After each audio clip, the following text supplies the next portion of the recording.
Hi guys, so another evening. Me and Tommy are out in the pavilion. Come on. He's just walking around sniffing everything. Anyway, I thought I'd film on the Pocket 3 just to kind of see what it's like in this situation, because I'm going to be using it for certain things a bit more.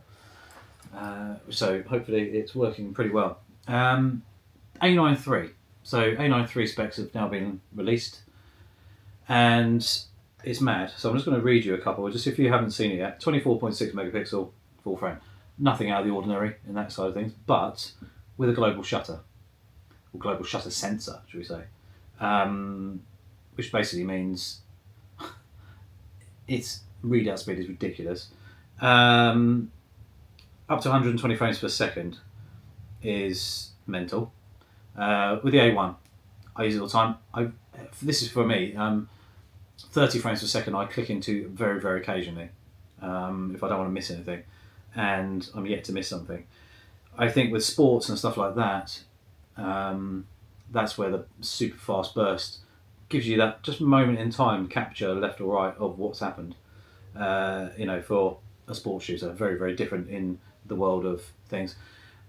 Possibly works well in the wildlife side of things, and I think this is where we're going to see the A1 Mark II will have a global shutter, but it'll still be 50 megapixels, and it'll probably be able to do 60 frames per second or something. On the A9 III, you've got the pre-capture function, speed boost button. So obviously it's just looping through its RAM all the time, and then you're basically not going to miss anything. Flash sync up to 1/80,000th of a second. So all of my cameras, well, actually all of the last cameras I've owned have been sort of 1/8000th of a second. The A1 can do 1/32,000th of a second, which is ridiculous, and the RX10 Mark IV can do 1/32,000th of a second. The A6700 can do 1/4000th or 1/8000th, depending on which mode you're in, mechanical or electric shutter. 4K 120, that's nothing new in video. S-Log and S-Cinetone, 759 phase detection with tracking, 8-stop 5-axis stabilisation, that's an improvement. The same EVF out of the A1. 3.2 inch, 2.1 million dot 4-axis touchscreen. It's a touchscreen. I presume that 4-axis means it's a bit like the A7R5 screen. Dual express Type A cards and SD cards. It's going to be $6,000, I think, around about. Apparently, this is what I'm reading at the minute. Yeah, which is mad.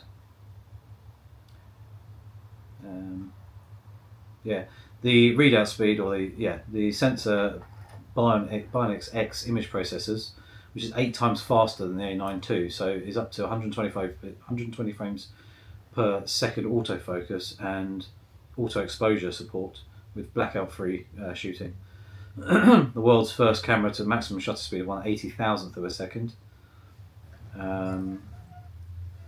which is mad. The overall design of the camera and the grip is made for professionals. The camera electronic shutter refresh rate is 120 frames per second. So mad.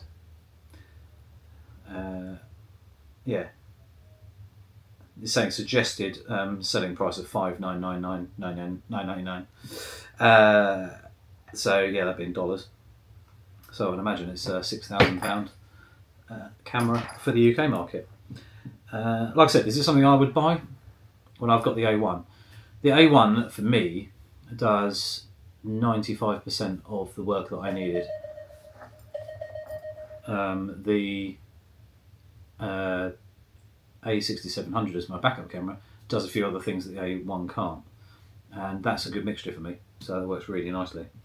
So I think for the A9 III, I'm not going to be upgrading, or say downgrading as such, even though it's an upgrade in some respects.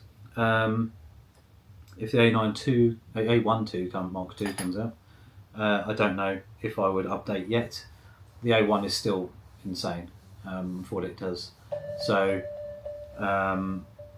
yeah, huge thing. Anyway, obviously the technological advancements on a global shutter is nuts, because you're not relying on the readout down the sensor. It's just the sensor as one. I think that's right. Anyway, yeah, that's it really, guys. I just thought I'd do a quick talk about it. Looks incredible, as always, and I think it is going to be a game changer for a lot of photographers out there who do a particular type of photography. Maybe some wildlife, but mostly sports. Wildlife photographers generally think or prefer, should we say, having more megapixels for more detail. So, but I think 24 megapixels is plenty for most people. But an expensive camera, at the end of the day. It's not a cheapie, and it's up there. Which means the A1 Mark II is going to be ridiculous, I would imagine. Not really sure how it's going to be, but I'd imagine probably 50 megapixels, and still be able to do most of what the A9iii can do, but in some respects better. As a lot of people don't realise, the A1 sensor is actually detuned.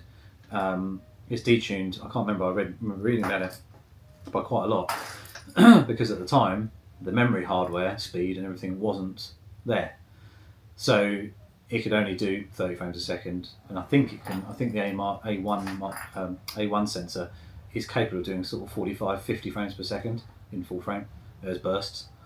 But obviously they detuned it because the actual memory speeds and everything weren't there to actually give it that ability. That's what I read anyway somewhere. It's something like that. It's it's quite different.